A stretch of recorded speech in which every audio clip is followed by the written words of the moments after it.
వేడి వేడి ఆయిల్లో చికెన్ పకోడీ, సలసల కాగే నూనెలో మిర్చి బజ్జీ, పొంగే నూనెలో నుంచి తీసే పునుగులు. వింటుంటేనే నోట్లో నుంచి నీళ్లు వస్తున్నాయి కదా. ఆ నీళ్లు తుడుచుకొని వీడియో లాస్ట్ వరకు చూడండి. అదే నీళ్లు కంట్లో నుంచి వస్తాయి. నాకు అర్థం కాలేదు సార్. ఏంటి మ్యాటర్ చెప్పకుండానే భయపెడుతున్నావు అని అనుకుంటున్నారా? ఇందాక నేను చెప్పిన ఐటమ్స్ నోట్లో నీళ్లు తెప్పిస్తే ఆ ఐటమ్స్ ని వండే ఆయిల్ గురించి పూర్తిగా తెలిస్తే కంట్లో నుంచి నీళ్ళు వస్తాయి. ఏ రిఫైన్డ్ ఆయిల్స్ అయితే మనం చాలా సేఫ్ అనుకుని వాడుతున్నామో అవే రోజు మనల్ని కొంచెం కొంచెంగా చంపేస్తున్నాయి. సో ఈ రోజు వీడియోలో రిఫైన్డ్ ఆయిల్స్ ఎందుకు డేంజరస్, రిఫైన్డ్ ఆయిల్స్ వల్ల వచ్చే నష్టాలు ఏంటి, వాటిని రీప్లేస్ చేసే ఆయిల్స్ ఉన్నాయా, వీటన్నిటికి ఆన్సర్ ఈ రోజు వీడియోలో తెలుసుకుందాం. వీడియో చాలా ఇంపార్టెంట్. సో ఖచ్చితంగా లైక్ చేసి మీ ఫ్రెండ్స్ అండ్ ఫ్యామిలీకి షేర్ చేయండి. అండ్ ఇలాంటి ఇన్ఫర్మేటివ్ వీడియోస్ మరెన్నో మిస్ కాకుండా చూడాలనుకుంటే వెంటనే మన ఛానల్కి సబ్స్క్రైబ్ చేసుకోండి. కదా అనుకుంటే పొరపాటే. అది కల్తీ ఆయిల్ అయితే మీ ఆరోగ్యం ఏం కావాలి?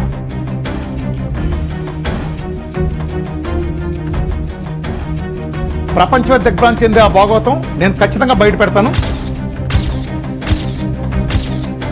రిఫైన్డ్ ఆయిల్ అనగానే మనలో చాలా మంది ఇదంలో ప్యూర్ అండ్ హెల్తీ ఆయిల్ అనుకుంటారు. కాకపోతే అది కంప్లీట్గా అబద్ధం.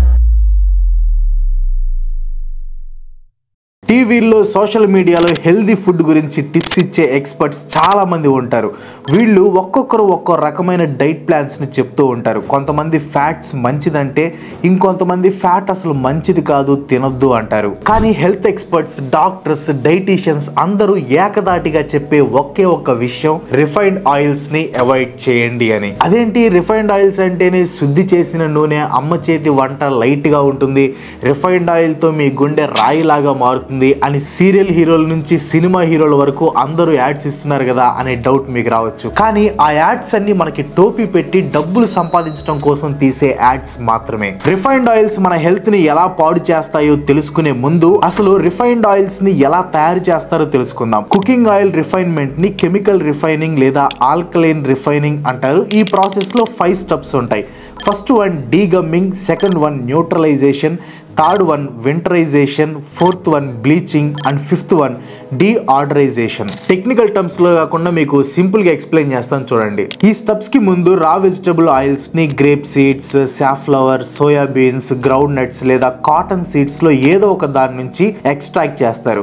సో అలా తీసుకున్న రా వెజిటబుల్ ఆయిల్ ని ముందుగా డీగమ్మింగ్ చేస్తారనమాట. డీగమ్మింగ్ అంటే ఏం లేదు, ఆ రా వెజిటబుల్ ఆయిల్ లో ఫాస్ఫోలిపిడ్స్ అనే ఫ్యాటీ సబ్స్టెన్సెస్ తో పాటు చిన్న చిన్న రాళ్ళు, చెత్త చెదరం ఉంటుంది. సో వీటన్నిటిని ఈ డీగమ్మింగ్ ప్రాసెస్ తో క్లీన్ చేస్తారు. ఈ డీగమ్మింగ్ అనేది యూస్ చేసే రా మెటీరియల్ మీద డిపెండ్ అయి ఉంటుంది. ఫర్ ఎగ్జాంపుల్ సోయా బీన్స్ కి, కాటన్ సీడ్స్ కి అయితే ఒక రకమైన డీగమ్మింగ్ ప్రాసెస్ ఉంటుంది.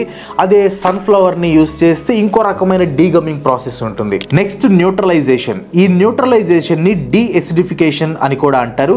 ఈ ప్రాసెస్ లో ఆయిల్ లో ఉన్న ఫ్రీ ఫ్యాటీ యాసిడ్స్ ని తీసేస్తారు. నెక్స్ట్ వింటరైజేషన్. ఈ వింటరైజేషన్ ఆర్ డీవాక్సింగ్ లో ఆయిల్ ని లో టెంపరేచర్ లోకి పంపించి ఆయిల్ లో ఉన్న ట్రైగ్లిజరైడ్స్ ని క్రిస్టలైజేషన్ ద్వారా తీసేస్తారు. నెక్స్ట్ వచ్చేసి బ్లీచింగ్. బ్లీచింగ్ లేదా డీకలరైజేషన్ అనే ఈ ప్రాసెస్ లో రా ఆయిల్ లో ఉండే chlorophylls and carotenoids and xanthophyll లాంటి సబ్స్టెన్సెస్ ని తీసేస్తారు. ఈ సబ్స్టెన్సెస్ వల్ల ఆయిల్ ఎండ్ ప్రోడక్ట్ అనేది డార్క్ గా లేదా గ్లూమీగా వచ్చే ఛాన్స్ ఉంటుంది. ఆయిల్ అలా డార్క్ గా రాకుండా ఉండటం కోసం ఈ బ్లీచింగ్ ప్రాసెస్ ని చేస్తారనమాట.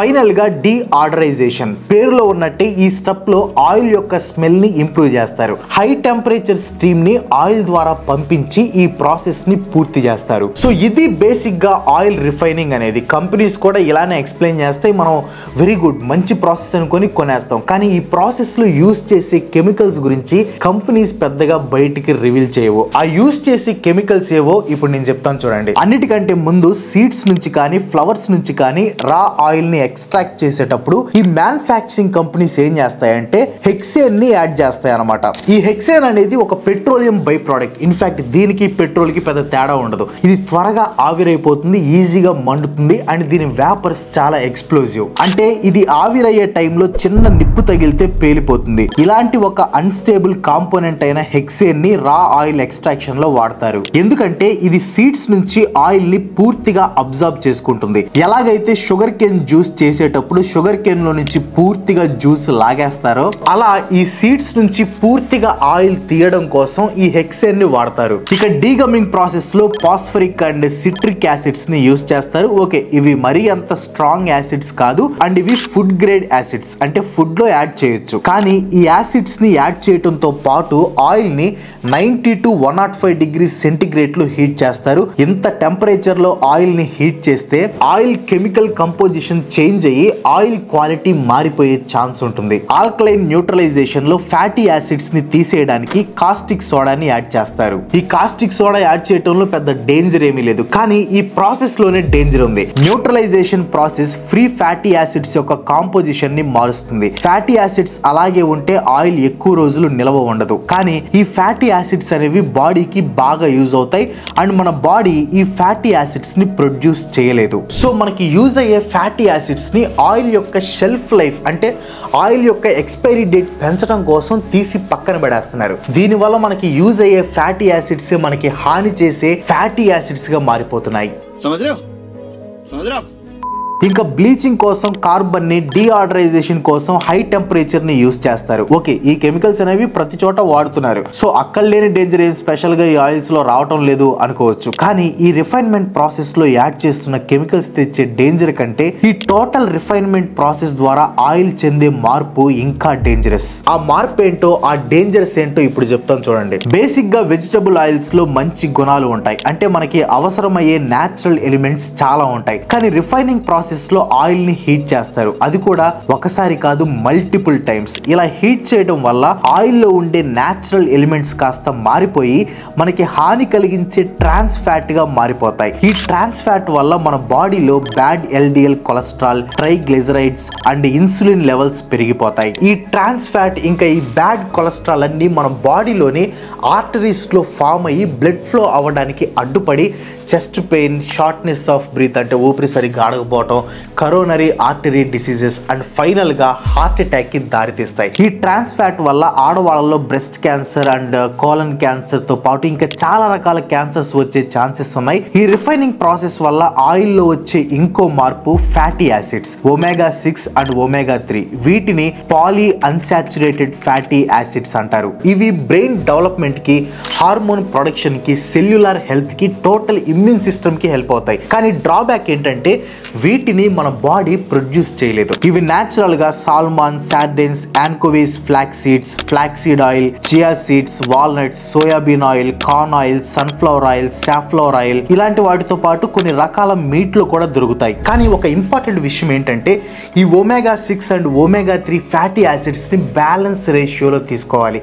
వీటిని తీసుకోవాల్సిన సజెస్టెడ్ రేషియో వచ్చేసి 1:2 ఆర్ 1:4. అంటే omega-3 1% ఉంటే omega-6 అనేది 2 to 4% ఉండాలి. కానీ ఆయిల్ని రిఫైనింగ్ చేయటం వల్ల ఆయిల్లో ఈ రేషియో మారిపోయి 1:20గా మారిపోతుంది. అంటే 1% omega-3 ఉంటే 20% omega-6 ఉంటుంది. omega-3 ఎక్కువ తీసుకున్నా పర్లేదు, కానీ omega-6 మాత్రం చాలా డేంజరస్. omega-6 ఎక్కువగా తీసుకోవటం వల్ల inflammatory bowl diseases and colitis and immune cell damage వచ్చే ఛాన్సెస్ ఉన్నాయి అని రీసెర్చర్స్ చెప్తున్నారు. రిఫైనింగ్ ప్రాసెస్ వల్ల ఆయిల్లో వచ్చే ఇంకో ఇంపార్టెంట్ చేంజ్ స్మోకింగ్ పాయింట్. ప్రతి వెజిటబుల్ ఆయిల్ ఒక సర్టెన్ టెంపరేచర్ దగ్గర బ్రేక్ డౌన్ అయ్యి స్మోక్ ని ప్రొడ్యూస్ చేస్తుంది. ఈ టెంపరేచర్ పాయింట్ తర్వాత ఆయిల్ కెమికల్ గా చేంజ్ అయ్యి డీకంపోజ్ అవుతుంది. దీనివల్ల స్మోక్ తో పాటు హార్మ్ఫుల్ సబ్స్టెన్సెస్ ఫామ్ అవుతాయి. ప్రతి ఆయిల్ కి ఒక న్యాచురల్ స్మోకింగ్ పాయింట్ అనేది ఉంటుంది. కానీ ఈ రిఫైనింగ్ ప్రాసెస్ లో జరిగే న్యూట్రలైజేషన్ అండ్ డీఆర్డరైజేషన్ వల్ల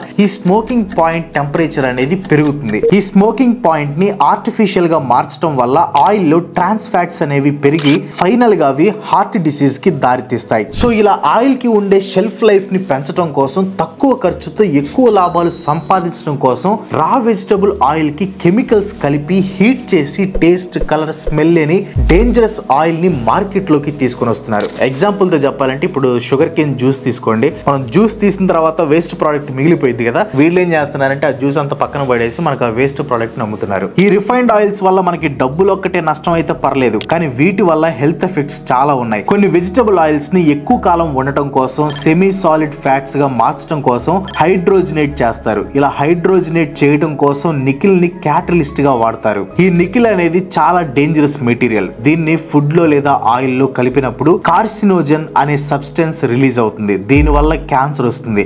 రీసెంట్ ఇయర్స్ లో ట్రాపికల్ కంట్రీస్ అంటే ఈక్వాటర్ కి దగ్గరలో ఉండే కంట్రీస్ లో క్యాన్సర్ ఎక్కువ రావడానికి మెయిన్ రీజన్ ఈ రిఫైన్డ్ ఆయిల్సే. ఆయిల్ రిఫైనింగ్ లో యూజ్ చేసే సోడియం హైడ్రాక్సైడ్ అదే కాస్టిక్ సోడా వల్ల పెద్దగా డేంజర్ ఏమీ ఉండదు. ఇన్ఫాక్ట్ ఫైనల్ ప్రోడక్ట్ లో దీన్ని పూర్తిగా తీసేస్తారు. కానీ దీన్ని సరిగ్గా హ్యాండిల్ చేయకపోయినా ఫైనల్ ప్రోడక్ట్ లో దీని ట్రేసెస్ ఉన్నా చాలా ఇబ్బందులు వస్తాయి. దీనివల్ల gas problems, tumours and ulcers వచ్చే ఛాన్సెస్ కూడా ఉన్నాయి. అండ్ వీటితో పాటు cardiovascular diseases, auto immune diseases and neuro degenerative diseases, diabetes, arthritis and body inflammations ఇలా ఫుల్ ప్యాకేజ్ ఈ రిఫైన్డ్ ఆయిల్స్ నుంచి వస్తుంది. ఏంటి బ్రో ఎప్పుడు వినని జబ్బులు చెప్తున్నావు అని షాక్ అవుతున్నారా? రిఫైన్డ్ ఆయిల్స్ తో మామూలుగా ఉండదు. ఇన్ని రోగాలు వస్తున్నాయి కదా అని మరీ మంతిన సత్యనారాయణ రాజు గారు లాగా ఉడకబెట్టిన దుంపలు, కాల్చిన కాయలు తినలేం కదా. అందులో మన ఇండియాలో కుకింగ్ ఆయిల్ అనేది ఎసెన్షియల్ ఐటమ్. ఆయిల్ లేని వంటలు తినడం అంటే అసాధ్యం.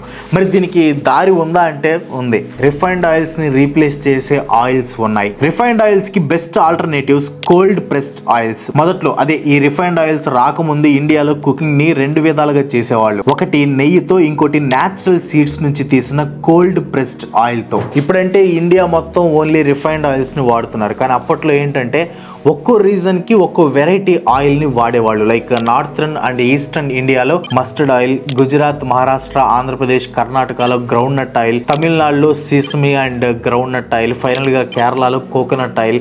ఇలా డిఫరెంట్ పార్ట్స్ లో డిఫరెంట్ ఆయిల్స్ ని వాడేవాళ్ళు. కానీ ఈ ఆయిల్స్ అన్నిటిని ట్రెడిషనల్ కోల్డ్ ప్రెస్ మెథడ్ ద్వారా తయారు చేసేవాళ్ళు. కోల్డ్ ప్రెస్ మెథడ్ అంటే సింపుల్ గా ఆయిల్ ఎక్స్ట్రాక్షన్ చేసే మెథడ్ అనమాట. దీంట్లో సీడ్స్ ని రూమ్ టెంపరేచర్ లోనే క్రష్ చేసి ఆయిల్ ని తీస్తారు.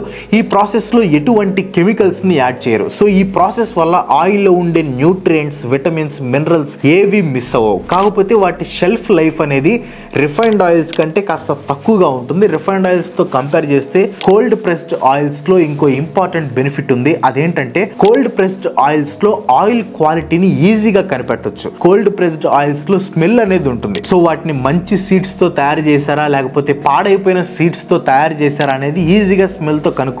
కానీ రిఫైన్డ్ ఆయిల్స్ లో ఇలా క్వాలిటీని తెలుసుకోవటం ఉండదు. ఎందుకంటే రిఫైన్డ్ ఆయిల్స్ కి స్మెల్, కలర్, టేస్ట్ అనేది ఉండదు. సో వాటిని హై క్వాలిటీ సీడ్స్ తో తయారు చేశారా లేదా లో క్వాలిటీ సీడ్స్ తో తయారు చేశారా అనేది తెలుసుకోవటం ఆల్మోస్ట్ ఇంపాసిబుల్. నేచురల్ గా ఎటువంటి కెమికల్స్ లేకుండా రూమ్ టెంపరేచర్ లో చేస్తారు కాబట్టి రిఫైన్డ్ ఆయిల్స్ తో పోలిస్తే కోల్డ్ ప్రెస్డ్ ఆయిల్స్ అనేవి కాస్త రేట్ ఎక్కువగానే ఉంటాయి. కానీ హెల్త్ పరంగా చూసుకుంటే మాత్రం కోల్డ్ ప్రెస్డ్ ఆయిల్స్ అనేవి చాలా బెటర్. ఈ కోల్డ్ ప్రెస్డ్ ఆయిల్స్ తో హెల్త్ బెనిఫిట్స్ ఉంటాయి. కానీ వీటిని వాడే పద్ధతిలోనే చిన్న చిక్కు ఉంది. ఆ చిక్కు ఏంటంటే స్మోకింగ్ పాయింట్. రిఫైన్డ్ ఆయిల్స్ కి స్మోకింగ్ పాయింట్ ని ఆర్టిఫిషియల్ గా మార్చి బాగా హైలో సెట్ చేస్తారు. సో వీటిని ఏ రకమైన వంట చేయడానికైనా వాడుకోవచ్చు. అంటే హై ఫ్లేమ్ లో, లో ఫ్లేమ్ లో, డీప్ ఫ్రైస్ ఇలా ఏ స్టైల్ కుకింగ్ అయినా చేసుకోవచ్చు. కోల్డ్ ప్రెస్డ్ ఆయిల్స్ దగ్గరికి వచ్చేసరికి ఈ స్మోకింగ్ పాయింట్ అనేది మారుతుంది. అంటే ఒక్కో ఆయిల్ కి డిఫరెంట్ స్మోకింగ్ పాయింట్ టెంపరేచర్ ఉంటుంది. ఇందాక చెప్పినట్లు ఈ స్మోకింగ్ పాయింట్ టెంపరేచర్ అనేది కుకింగ్ కి ప్లస్ మన హెల్త్ కి చాలా ఇంపార్టెంట్. కాబట్టి ఈ కోల్డ్ ప్రెస్డ్ ఆయిల్స్ వాడాలి అనుకునే వాళ్ళు వాటి స్మోకింగ్ పాయింట్స్ ని తెలుసుకొని అవి ఏ స్టైల్ కుకింగ్ కి పనికి వస్తాయో తెలుసుకోవాలి. సో కోల్డ్ ప్రెస్డ్ ఆయిల్స్ ని ఏ రకమైన వంటల్లో వాడాలో చెప్తాను చూడండి. First one ghee. Of course ghee అనేది టెక్నికల్ గా